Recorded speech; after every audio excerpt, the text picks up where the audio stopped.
Ibroota boqonnaa 4 lakkoofsa 1 kaasee isa jiru nan dubbisa. Iddoo boqonnaa sanatti galuudhaaf abdicha ammayyuu waan hin raawwatamin jiruuf isin keessaa namni tokkollee booddeetti kan hafe fakkaatee akka hin argamnetti koottaa sodaachaa hin eegganna. Misiraachoo isuma nutti himametu isaanitti lallabame. Haa ta'uyyuu malee isaan warra amantiidhaan dhaga'anitti waan hin dabalaminiif dubbichi dhaga'ame sun isaan hin gargaarree jedha. Amma nuyi warri amanne iddoo boqonnaa sanatti hin galla. Nuyi warri amanne iddoo boqonnaa sanatti hin galla. Waaqayyo hojii biyya lafaa uumuu isaatii raawwateera. Isaaniin garuu yeroo dheekkamsa koo sanatti isaan matumaa iddoo boqonnaa kootti hin galan jedhee kakadheera jedhe. Waa'ee guyyaa torbaffaatiif immoo iddoo tokkotti guyyaa torbaffaatti Waaqayyo hojii isaa hundumaatti boqoteera jedhameera.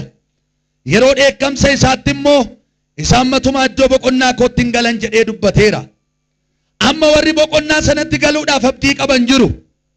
Warri duraan misiraachoon itti himame sun immoo sababii amanuu didaniif iddoo boqonnaa sanatti hin galin hafan. Kanarratti immoo Waaqayyo guyyaa har'a jedhamu tokko hin dhaaba. Akkuma kanaan duraas keessatti yaadachiifamee bara dheeraa booddee karaa Daawit har'a sagalee Waaqayyoo yeroo dhageessan isin mata jabeeyyiin ta'ina. Iyyaasuun iddoo boqonnaa sanatti utuu isin galcheera ta'e Waaqayyo ergasii waa'ee guyyaa kan biraan dubbatu ture. Egaa boqonnaan sanbata Waaqayyoo saba isaatiif ammayyuu kaa'ameefii jira. Namni boqonnaa Waaqayyootti galu Waaqayyo hojii isaarraa akkuma boqote innis immoo hojii isaarraa hin boqota. Kanaafis namni tokkollee akka warra sanaa abboomamuu diduudhaan kufee akka hin hafnetti koottaa iddoo boqonnaa sanatti galuudhaaf hin dhamaana jedha. Galanni Waaqayyoof haa ta'u. Iddoo boqonnaa sanatti galuudhaaf dhama'i waan jedhu irrattan isin barsiisa. Ergaan koo lakkoofsa 11 irra jira. Ibroota boqonnaa 4 lakkoofsa 11. Egaa koottaa'edha. Maaliif? Iddoo boqonnaa sanatti galuudhaaf hin dhamaana. Iddoon boqonnaa maaliin? Iddoon boqonnaa eessa? Waa'ee iddoo boqonnaa amanaan beekuu qaba. Keessumaa namni lammaffaa dhalate, namni gooftaatti amane waa'ee iddoo boqonnaa kanaa beekuu qaba. Waaqayyo Israa'elootatti dubbate waa'ee iddoo boqonnaa kana yeroo isaan biyya garbummaa keessa, biyya Gibxii keessa jiran achiis hin baasee biyya boqonnaatti, biyya aannaniif damma baasutti Kanaanitti sin galchaa jechaani ture baraka kumoofa. Waaqayyo akkuma jedhe guyyaa isaa eegee warra amanan, warra isa duukaa deeman biyya aannaniif damma biyya Kanaan sanaan ga'e jechuudha. Kana keessatti barreessaan Ibrootaa yeroo dubbatu waa'ee warra dubbii isaa dhaga'anii otoo iddoo boqonnaa sanatti hin galin hafanii kaasa. Eenyutu iddoo boqonnaatti gala? Iddoo boqonnaa jechuun maal jechuudha? Kan jedhu baranna. Iddoon boqonnaa yoo jettan lafa rakkinni hin jirredha. Barreessaa nama si cinaatti naa garagaliiti iddoon boqonnaa jedhaani. Kan jedhee jedhaani. Iddoo rakkinni hin jirredha jedhaani. Eeyyee mee biyya lafaa kanarraa iddoo rakkinni hin jirre maqaanatti dhaa. Lafa kam? Masraa beetii kam? Waajjira kam dhaqaa? Biyya Chaayinaa dhaqe, Ameerikaa dhaqe, biyyoota gurguddaadha jedhaman baay'ee turizimiidhaaf, tuuristiidhaaf kan baay'ee miidhagus dhagaa. Biyya sana keessa rakkinni jira. Wangeela Yohaannis boqonnaa 16:33 irratti Iyyasuus Kiristoos biyya lafaa kanatti hin boqottuu hin jenne. Biyya lafaa kanatti rakkina qabdu. Garuu maal godhaa immoo jabaadhaa. Rakkinni biyya lafaarra jira. Biyyi lafaa immoo addunyaa kana hundumaa dabalateeti. Biyyi lafaa warra gooftaa hin amanne dabalateeti. Kanaaf Yohaannis boqonnaa 17 keessatti immoo biyya lafaa isa hamaa kana keessa jiru hamaatti isaan eegedee bartootaaf kadhate gooftaan keenya Yesuus. Kanaaf biyyi lafaa bakka boqonnaa keenyaa miti. Namoonni baay'een biyya lafaa kanarratti otoo darbanii itti tola. Namni as keessaa boqochuun barbaanne hin jiru. Namni kan nagaduuf, kan xaaruuf, kan tajaajilu kan ijaaruuf, kan qotuuf, karaa hundumaa kan namaaf boqochuudhaaf. Boqochuudhaaf. Garuu wanti inni hojjete mindaan inni nyaatu isa boqochiisuu hin dandeenye dhala. Beekumsi inni qabu isa boqochiisuu hin dandeenye. Harrayyuu nama boqochiisaa hin jiru. Manna ijaarrattee boqonnaa siin laatu. Halgaanati irra ciiftu boqonnaa siin laatu.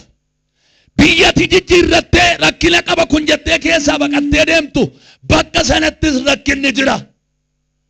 Biyyi lafaa magala boqonnaa hin qabu. Kanaaf iddoon boqonnaa iddoo rakkinni hin jirredha. Iddoo lolli hin jirre, iddoo aariin hin jirre, iddoo aara galfatanii jiraatan, iddoo itti gooftaa ofii jajatanii jiraatan. Ammam beekaa ta'e, ammam baradhu, ammam tajaajila, ammam waldaa kiristaanaa keessa dhaladhu rakkinni jira. Nama si jiraatti garagalaati biyya lafaa keessa rakkinni jira jedhaani. Garummaa wanti itti boqotan jira jedhaani. Waan itti boqonnu sinittan hima. Kiristoos Yesuusidha.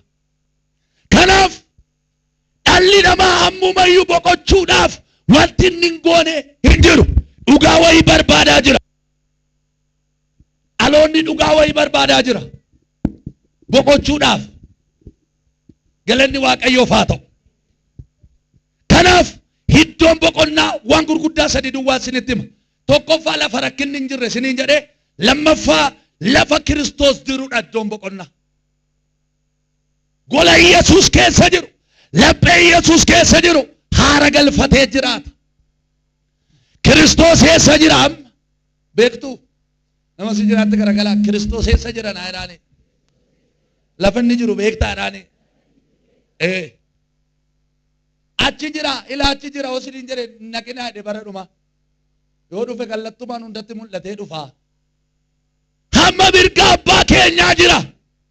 Yohannis boqonnaa 14 lakkoofsa 1 odattanii ilaaltan hin raafaminaa jedhe. Iddoo isinii qopheessuu deema. Iddoo akkamii?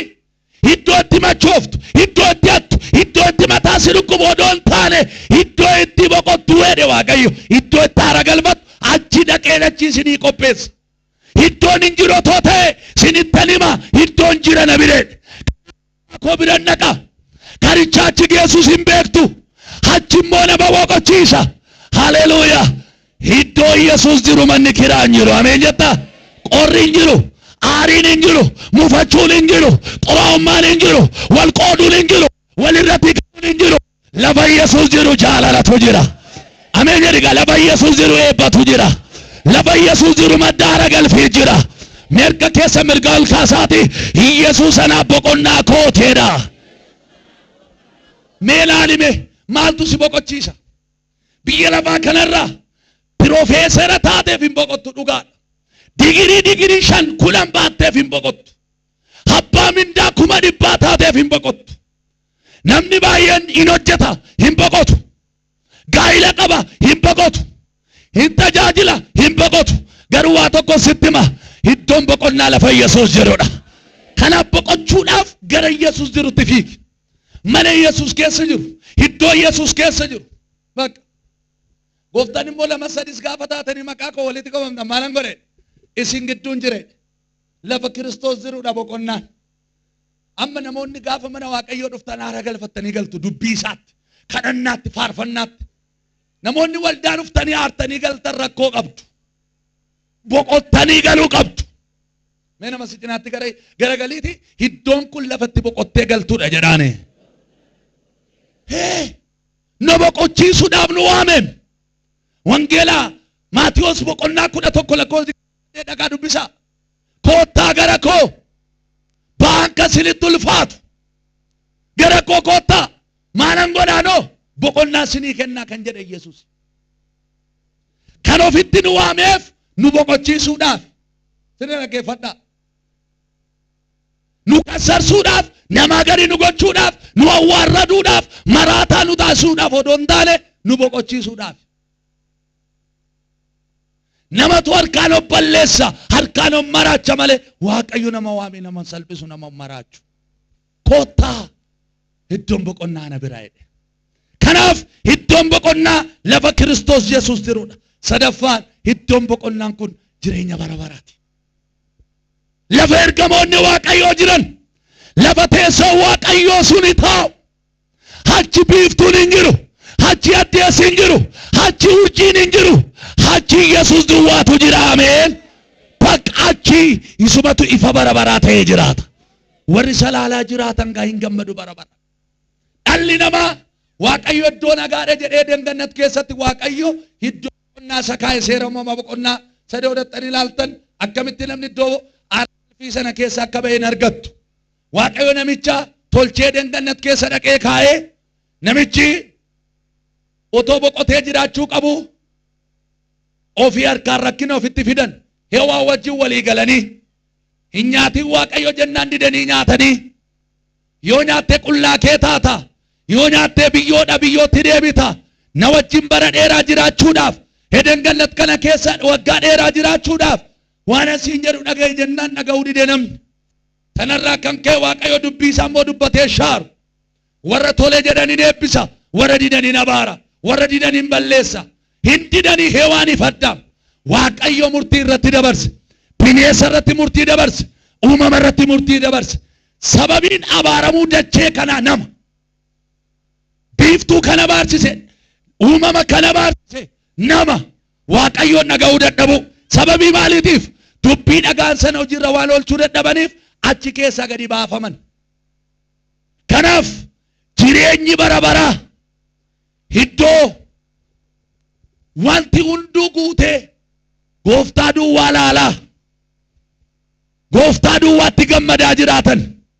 Hamma waldaa kiristaanaa keessatti waa'een jireenya bara baraa yeroo lallabamu namni badaameen hin jedhan. Kaayyoon keenya, galmi keenya lallabnuuf, kan fiignuuf, kan raanyuuf, kan wal harkaa fuunee hojjennuuf, kan qabeenya keenya kenninuuf, achi galma keenya sana ga'uudhaaf. Sana hin daganna taanaan, sumaadhaaf fiigna taanaan nuuf wayyoo. Kanaaf akkamitti iddoo boqonnaa sanatti galu kan jedhutti dafee darba. Kutaa kanatti sin deebisa. Iddoo boqonnaa sanatti galuudhaaf abdicha ammayyuu waan hin raawwatamin jiruuf. Isin keessaa namni tokkollee booddeetti kaname fakkaatee akkan argamnetti koottaa sodaachaa hin eegganna. Akkamitti iddoo boqonnaatti galu? Tokko booddeetti hafuu dhiisuudhaan. Waaqayyo Kiristinnaa booddee hin barbaadu. Akka dursinu barbaada. Akka itti maxxannee jiraannu barbaada. Malee akka nu caafii yookiin eegerraa akka taanu hin barbaadu. Akka booddee hin hafnetti kun koottaa iddoo boqonnaa sanatti galuudhaaf abdicha ammayyuu hin raawwatamne. Ganaa raawwatama. Ganaatti deemaa jirra. Qulqulloonni gara Gooftaa deeman nu eegaa jiru. Jireenya bara baraa kana arguudhaaf Waaqayyoodhaan kadhachaa jiru isaan ammayyuu nu warra lafarraa eegaa jiru malee boqonnaa sanatti galuudhaaf booddeetti hafuu hin qabnu. Nama si cinaatti naa garagaliiti booddeetti nafineedhaan hime. Booddeetti nafinaa. Lama Waaqayyoon sodaachuudhaan iddoo boqonnaa sanatti kan galuu hin danda'amu yoo Waaqayyoon sodaatan. Mee gaaffii tokko sin gaafadha. Waaqayyoon sodaattu? Jireenya keessaniin, hojii keessaniin, deemsa keessaniin, haasaa keessaniin, ilaalcha keessaniin ammam Waaqayyoon sodaanna? Warri iddoo boqonnaa sana galan warra Waaqayyoon sodaatan. Gooftaan Yesuus Maatiyos keessa yeroo dubbatu nama akka keetii sodaatine. Namni akka keetii yoo baay'ate foon kee ajjeesa. Ani garuu foon kees lubbuu kees walitti qabee qililleen dhaabne keessatti gadi buusuu danda'a. Ana duwwaa sodaadhaa jedha Waaqayyotu. Kan sodaatamu Waaqayyoodha. Jawween isa sodaata. Hafuurichi hamaan sun jechuudha. Kan amma Waaqa rakkise nama. Inni nagadu Waaqa sodaachuu dhiiseera. Inni tajaajilu Waaqa sodaachuu dhiiseera. Hamanneerraa waldaa hin dhufna Waaqayyoon sodaachuun garuu jireenya manaa keessa badaa deemeera. Hatee waldaa ejjee waldaata walinnee waldaata gaa'ilaa furshin godhatee waldaata waaqayyoon sodaachuun afaa deemeera. Suuteen harka keessa ol kaafadhaame. Yaa waaqayyo macaafa keetu jedha kinoo sin dhaloonni dubbii kana dhagaan guyyaa kanaa kaasee sodaa kee keessaa jiraatan sodaa kee keessaa galan. Waaqayyo maaliif sodaanna? Guddaa waan ta'eef yoo barbaade hin amma maal goone otoo akka amma torbee tokko jallurraa neetworkii bade miti neetworkii bade daqiiqa lamaaf otoo waaqayyo oksijiinii nurraa cufe hin danda'u maal taatu? Oksijiinii qoradhaa waa'ee oksijiinii faayidaa oksijiinii saayinsiin akka jedhutti bishaan mataasaa oksijiinii of keessaa qaba. Bishaan oksijiiniin jiru taanaan dhagaadha. Manni mana ta'ee kan dhaabatu namni nama ta'ee kan dhaabatu oksijiinii waan jiruuf. Oksijiinii kan jedhamu hin jiru odoo ta'ee uumamni lubbuu qabu lubbuun qabna hin jiraatu dachee kanarra. Burqituu bishaan irratti haaboo qaba. Qilleensa irratti haaboo qaba. Galaana irratti haaboo qaba. Waan irratti haaboo qaba. Dargaggoonni waaqayyoon sodaachuu bara. Namoonni keessumaa dhugaa wangeelaa nuu galee waaqayyoon sodaachuu jabaan. Lallabni akka namatti mi'oofne nan beeka. Koottaa sodaachaa hin eeggannaa jedha. Nama si cinaatti garagalaati. Waaqayyoon sodaadhu daraa keenaa jedhaanii. Dhaloonni waaqayyoon sodaatan waa'ee waaqeffannaatti hin himamu isaanitti. Waa'ee qulqullummaatti hin himamu isaanitti. Maaliif? Waaqayyoon sodaatu waan ta'eef qulqullummaa qabu. Dhaloonni waaqayyoon sodaatan waa'ee jibba dhiisin jedhamuun sababii isaa isaan nama jaalalaati waan ta'eef. Dhaloonni waaqayyoon sodaatan yoo mataaf ta'u malee hin taane waaqayyoon sodaachuun obboleettii koo ulfina. Namoonni waaqayyoon argattanii cubbuu baqachaa jirtan. Namoonni waaqayyoon argattanii jallinarraa fiigdan.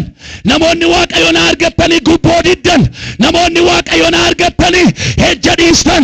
Ergaan sinii qaba siniif iddoon jireenya bara baraa sii qophaa'eera. Eeyyee kun nama hin gammachiifne namtu nama hin gammachiisu. Hachi warri uffata isaanii miiccanne warri waaqa sodaanne ol hin galan. Isa kana garuu balballi banaadha hunduu hin gala. Charchii isa waaqarraa garuu warra isa sodaatan ol gala. Ikkoo macaafa lallabaa boqonnaa sadii natti fakkaate sadii kaasee ta'uu boqonnaa ja'a ta'uu hin beeku. Gaafa mana waaqayyoo dhuftu miila kee eeggadhu jedha. Dhaga'uuf ol lixeedha sodaachaa. Iddoo boqonnaa sanatti galuudhaaf salammaffaa waaqayyoon sodaachuun dirqama. Mirga miti. Nama si cinaatti garagalaati waaqayyoon sodaachuun mirga miti dirqama jedhaani. Iddoo boqonnaa sanatti galuu yoo barbaaddan waaqayyoon sodaadha. Dhaloonni otoo faarfatanii waaqa sodaanne hin galan ammaaf hin faarsu. Otoo waaqa sodaanne sanbata duwwaa pheenxee duwwaa kan ta'an waaqa garuu immoo sodaatan mootummaa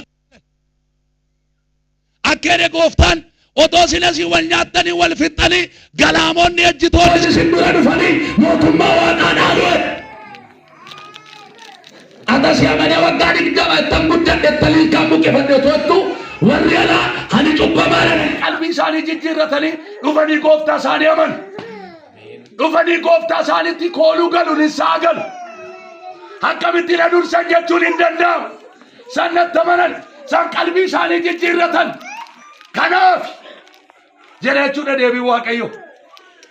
Merga keessa ol kaasaa. Yaa waaqayyoodha. Bara kana boodaadha. Siinala homaa sodaadhoodha. Ina amantaa. Harka kee ol kaas duubatti soda gaamaadhaan.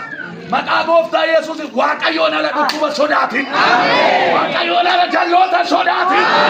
Waaqayyoon ala hiyyuma sodaatin. Sodaatin. Hin sodaatin. Waaqayyoon ala homaa sodaatin. Waaqa qofaa sodaa. An sodaatamus. Namni hin ulfeeffamu. Namni hin kabajamu amma namaatti. Sodaadhaa kan jedhu. Kanaaf firoota koo Kottaa sodaachaa eegganna. Mana murtii biyya lafa otoo dhattanii ragaadhaaf si waamanii ragaadhaaf utuu si waamanii yoo dhugaan qabdan ta'e dhugaan dubbattan taanan baay'ee dhufaata. Nama ammaa garuu waaqa sodaatu sobaan dhugaa ba'a.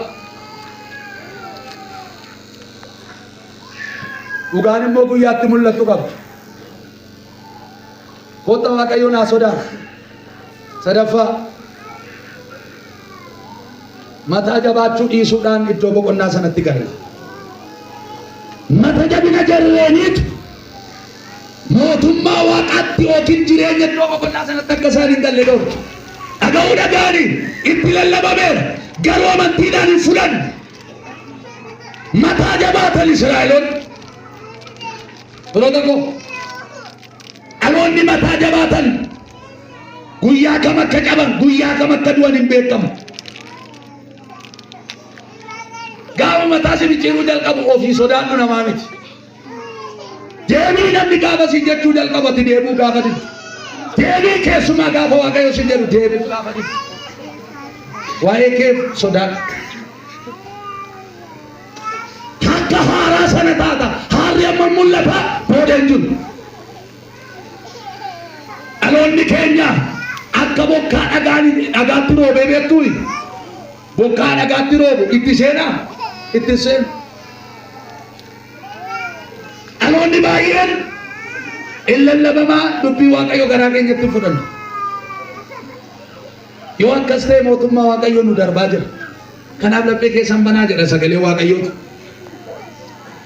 Mataa jabaachuu dhiisuudhaan mootummaa jireenya boqonnaa sanatti galu.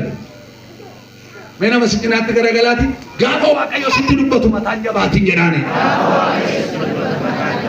Gaafa Waaqayyo si ifatu mataan jabaatiin jedhaane. Gaafa Waaqayyo jaalalaa si waamu mataan jabaatiin jedhaane. Daa'imni ergaadha waama nyaata waaman ergaadha seetee diddee dhumiti.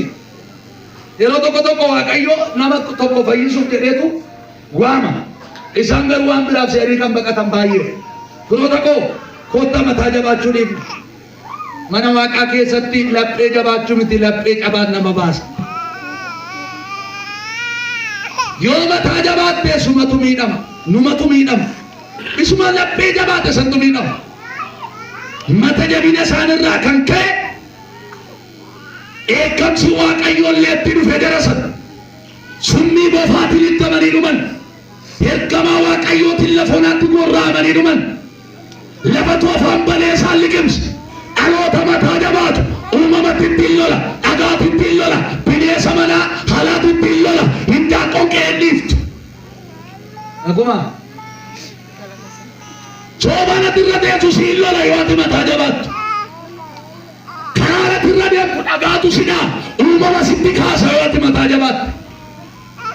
Amma Waaqayyo yeroo tokko eessan nama lolaatti hedduu miti. Akkatti warra Gibxii lole hin argine hin jiraan hin lole Waaqayyo. Taankiin qaba. Taankiin isaa hin jiraan. Abeet biyyaa Waaqayyo. Misaa'ilii qaba. Misaa'ilii isaa waanisa. Abeet.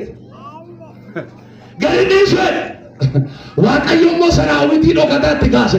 Fattee nagaa dhaqee waame Waaqayyo. Biyyi muluu fattee taate. Uumamatti itti namni. Hin jiraan biyyatti namni. Doktorii kan jedhamu ofootaa deemu. Ilaalaa jiru safuudha. Biyyi qoda bukoo bukeessee gaafa bulee ganama raacha keessaa waa hakkatti dubartiin biddeen tolfattu danda'ama. Isaan keenya sitti himaa kuma biddeen nyaatamaa itti argite naan hin jedhin mana. Tiraasiin raacha. Dhagni buluun inni waan baay'eedhaan itti afuufanii dadhaban homaa hin jiraannotu. Waaqayyo barbaade goondaadhaan si lola, fakkiidhaan si lola, iddoo gasi lakkisee seeriisi. Gaafa mataa jabaattu ulfaataadha. Fara'oon mataa jabaatee bade. Dhayicha kudhantutti dhufe Fariyoonitti. Sababi maaliif? Mataa jabaatee jedhama gaafa. Mataan isa qabeessayi. Saba kana immoo akka galini maaliif mataa jabeessa deemeetu Waaqayyo otoo na deemin saba koo achi harkaan baasudha. Barana Samataa jabaatee si rakkise Waaqayyo adabeen harkaa si baasaa jedhe. Ergaa kana fudhadhu, ergaa kana fudhadhu. Maaliif arraba koo irraa akka fide hin beeku. Samataa jabaatee si qabee gassinniis, eebba shi gadhiis, mul'ata shi gadhiis, kakuu sagaliinis hodhe Waaqayyo adabeen harkaa si baasaa dha. Warri ameenya tashirii ta'ee mataa jabaatuun obboleettii koo Fara'ooniif hin taane mataa jabaachuun hinjiraattu lole uumamatu lole gaafa mootiin Waaqayyo bishaan lagaa burqituu lagaa hunda dhiiga godhe wanti dhugan biyya keessaa bade kuni fide dukkanatti fide cabbiitti fide እግዚአብሔር ኃይለኛ አምላክ ነው። Waaqayyo waaqa guddaadha. Waaqayyo waaqa sodaatamaadha. ሃሌሉያ ሜሳ በርታ ወልቲና ቡሳ ዋቀ ጀባ ዋቀ ጉዳ ዋቀ ቤካ ዋቀ ደንዳ ዋቀ ወንበር ባሪጎች ይላለው ግብግናቱ ሊሌንኬ ማለት ወለት ተሰጠ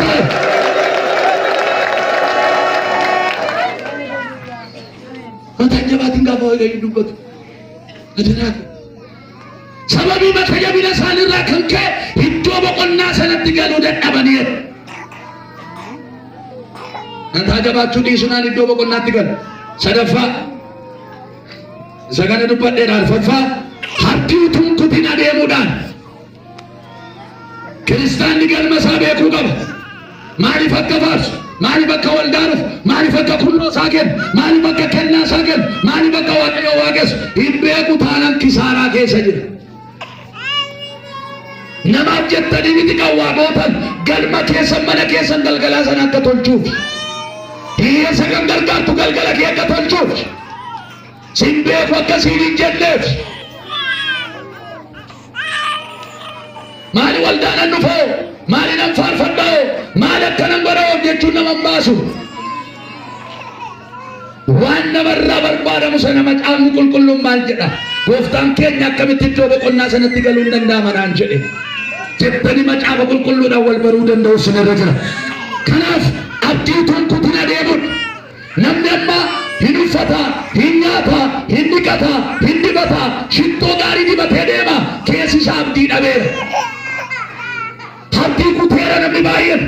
Nagasumaanan lallaba, nagasumaanan deema, nagasumaanan godhadhe, nagasumaanan kasala wanta abdii keenya achu barbaadu suuta jedhe harka geelkas irran darbu na waraanaa fura kana walii waraanna wanta akkaat abdii kuttu akkaati mana waaqaa naaban akkaati waaqeffannaa dhiiftu abdii kasi kutachiisu arra sansalanni isaa si biraa jedhu karoorri isaa si biraa dhiigamu mee ameen meeqa keeraas yaani abdii qaba jedhii labsi ila kipenden kan njele rakko ga banka terasi anabdi kabaira jarka dia abdi kaba dina ke kalimati abdi kabura abdi jirenya bara kabura haleluya is kella tigal abdi wala jirenya bara tigal abdi kabura amerika la bu yodi si baudi de botuma wa galo jarra kabura heye barnoota gaarii yoo dhabde barachuudhaaf carraa jireenya mootummaa waaqayyoo dhaaluudhaaf carraa qabda.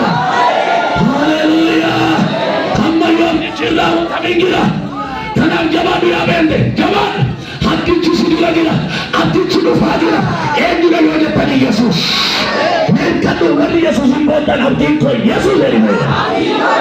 Yarga akkuma beente abdiin koo Yesuusi. Ameen ameen ameen ameen. abdiin mana keetii jedha Waaqayyo abdiin karra keetii abdiin lubbuu keetii abdiin fayyaa keetii kinoon arasii jedha Yesuus abdiin kutii yeroo Waaqa duukaa deemtu abdiin kutiin walli sitti baay'achuu danda'a oomishni sitti baay'achuu danda'a akka warra Israa'eloota lafa onaa irratti kaaleen jedhuun keessa darbuu dandeessa otoo guyyaa gabaabatti bira geessu waggaa 40 sirratti dhumuu danda'a ergaan sii qaba yoo amante biyyi dhaalaa sulaanuma kee tinggal maal tinggal men tanggal ay namin wala tinggal wala shaktan isa wala tanggal ay turtani tanggal ay namin sinabi mo tumaraga ay nagaba fudate Waaqayyo naabate intinaan jedhu Waaqayyo mana isaati sinabi jireenya bara keessa nabame sinin beeku akka nuun hin jedhama jaalarra sinin beeku hin jedhaane sinin beeku nuun hin jedhin bolota ko arraaf ganne keessatti waa'ee mootummaa Waaqayyoo itti lallamu utuun kutin deemuudhaan saduma dhiifama gochuudhaan yoo boqonnaa sanatti qal'an. Yesus maal nu goonan dhiifama nu godhu. Maal isaa godhu? Gubboo maal isaa kenne? Isaayyaas keessatti nuyi nagaa akka argannuuf adabame. Anamma addunyaan itti boossuuf nagaa. Yesus nagaa nuuf fiduudhaaf adabame. Hin waraaname. Hin dhiige. Nagaa nuuf fiduudhaaf. Nagaa sana amma kiristaana meeqan qabu? Gooftaan nagaa fudhatee deemne nagaa nu dhiisee deemne. Mana meeqan nagaa qaba? Afura meeqan nagaa qaba? Waldaa meeqan nagaa qaba? Gooftaan nagaa sin biratta nambisaa. Nagaan koo akka biyyi lafaa kennitutti isiniin kennu. Madaa'u isaatiif fayyinee jedhe Isaayyaas. Kan nuu madaa'e fannoo gubbaarra taa'ee dhiiga isaa kan cabse har'a xoofoo sana fudhachuuf jirra. Waan gochaa jiraniin beekanii dhiisiif yaa Gooftaa. Otoo isa waraananii tokkoraatti mataatti kaasanii nama meeqa amma ijaa baachuudhaaf as keessaan teessan. Nama sin miidhee ijaa ba'uudhaaf. Eessattan eeggadhee ijaa ba'a warreettan. Ijaa si ba'a Waaqayyotu dhiisa. Kiristaanaaf kan lolu jira. Warra si dhabaadha nu eebbisaa jedhama. Nuuf kan dhaabatu jira, nuuf kan lolu jira. Kiristaanni otoo miidhamuu dhiifama godha. Waaqayyo isa miidheen dhiifama godhiif hin jedhu. Isa miidhameen dhiifama godhiif jedhu. Miidhamaan si kan dhiifama godhu si. Akkas kiristaanummaa. Yoos namaaf dhiistan sinii bal'iisaa namaan dhiiftan taana sinii dhiisone kuta kooti bakka allaqe araatnaatiin dhumeera. Mee nama siqinaatti garagaleeti sittan araarama jedhaani.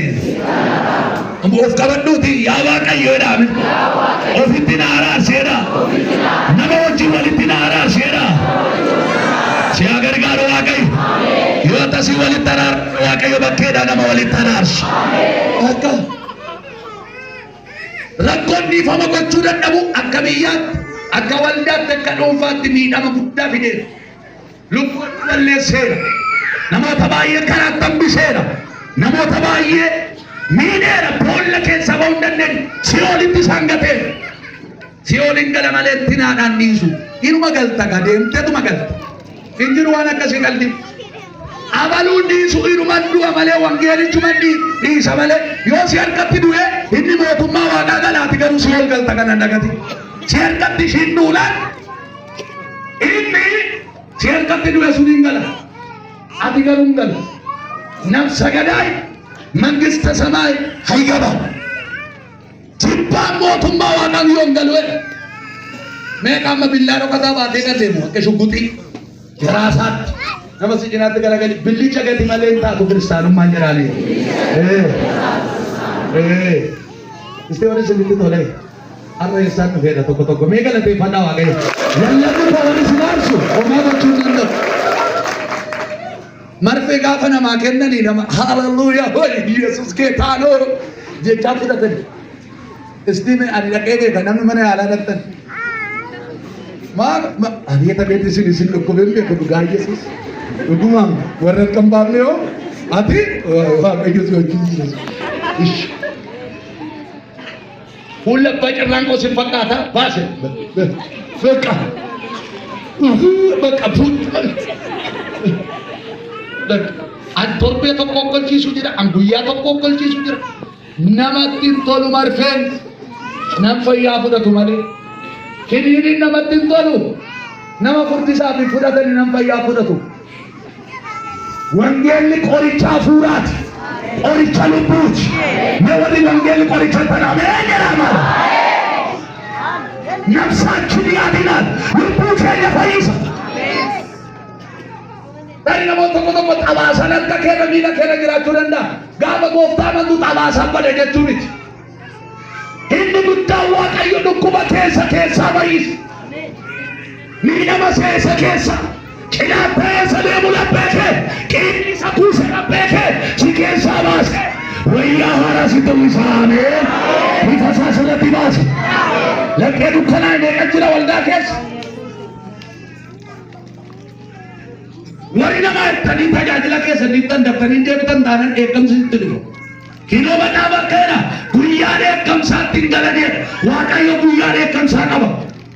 እግዚአብሔር ይቆጣል። በቃ ይቆጣ ወክሊናራ ይሎላ ኤከምሲ ዋቀዮ ዋቀዮ ኩመ ይባዳ ለላተ አባ ዱላቲስ አገሰኒ ዱላ ቀማ ዋቀይ ጀሎ ተቀን ትንገረፉ ቀባ ነገረሲን ወረመነ ቁልቁልማ ከሰን ተድቁረን አጨ ፎቴ ደበደበ ገዲያስ amma waldaa kiristaanaa miidhagaa bareedaa deemtettanii badaan eegina kiristaan sirna dhaggeeffadhaa. Mul'ata Yohaannis keessatti Daani'el waan argetu jira.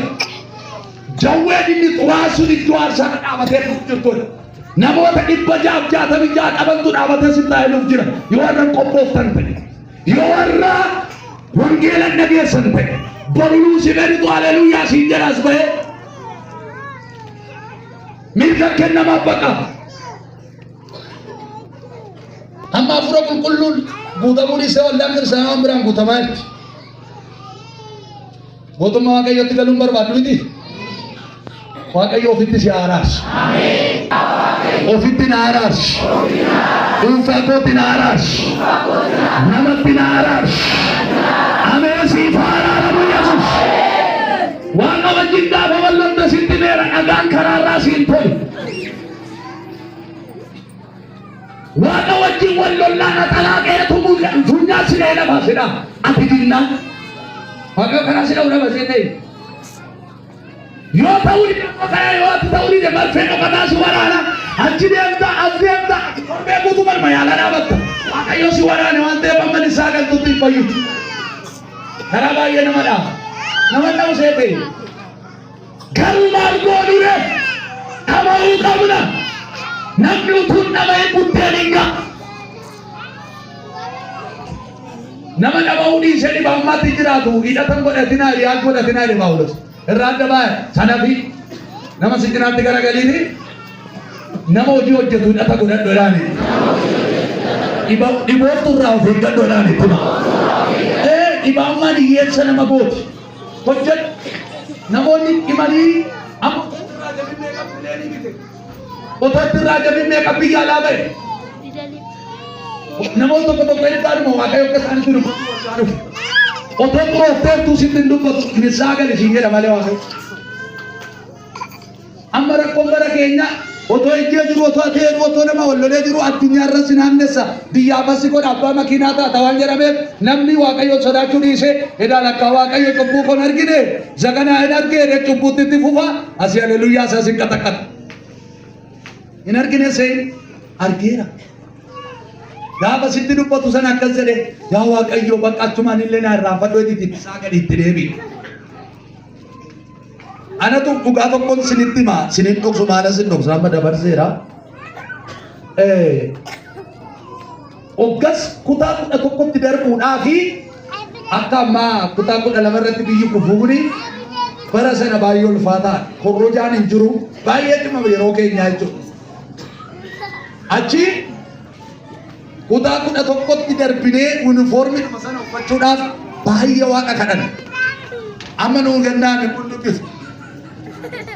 Garuu gaafa kutaa 11tti darbu na uffachaa qabbootiin haadholiin as keessattan amma nama guddaa waan hin ta'in ofitti fakkaata. Kutaa 11 geenyaan hiriyaa jaalallee baafachuu qabadee murteeffadhe karoora bara haaraa. Maalidha?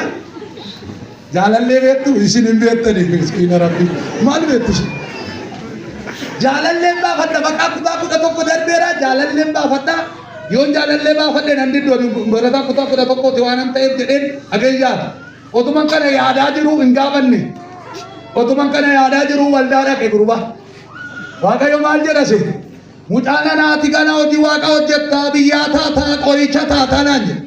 Ani karoorri koo fireenni baasu Waaqayyo garummaa biyyaa taataa naan jedhe.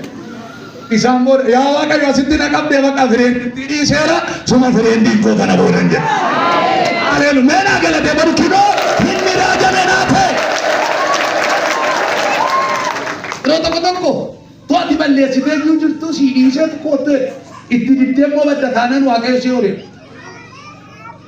yeroo tokko mudoo kee baasee muun barbaadu waaqni yoo irra baay'ate garuu fidee darajjeetti maa mucaan akkanaa jirta of eeggadhoodha. Dinnaan amma immoo waaqayyo dirree taphaa keessaa haartii diimaadhaan baasa. Malee dura yoo waaqayyo dhoksaatti mucaatti dubbachaa ture. Yeroo tokko gooftaa Yesuus dhiiga isaa kan nu cobseef mootummaa isaa akka dhaalluuf galanni waaqayyoof haa ta'u. Sanutti dubbateef harka keessa walitti buusaa galateeffadha. Amma irbaata nu qophaa.